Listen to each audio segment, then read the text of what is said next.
أستاذ سلام من السعودية. السلام عليكم. وعليكم السلام ورحمة الله وبركاته. اتفضل يا أستاذ سلام. الله يبارك فيكم يا رب، الله يبارك في قناة الجزيرة يا رب. وأتمنى من الله، القطارات ما هي مشكلة لنا، مم. ولكن المشكلة أنا لسه راجع من مصر للسعودية. أنا شغال في السعودية، أنا مهندس مدني. أهلا بيك. والله الذي لا إله غيره، أنا بتكلم حتى تصل الدمعة اللي تنزل من عيني إلى كل مصري معارض للشرعية.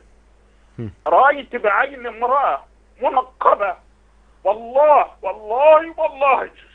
إن هذه المرأة سحلت من أمام عيني، والله ظهرت عورتها. أين الإسلام؟ أين المسلمين؟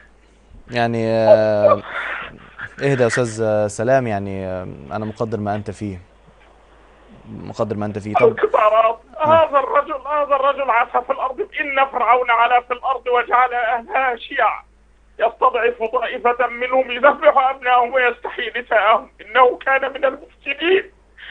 إن نصر الله قريب.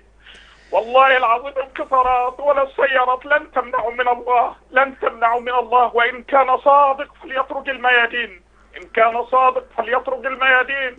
أتمنى بشكرك من الله، بشكرك يا أستاذ أتمنى من سلام. الله. بشكرك يا أستاذ سلام، شكرا جزيلا، ومقدر ما أنت فيه، وإن شاء الله مصر ستعود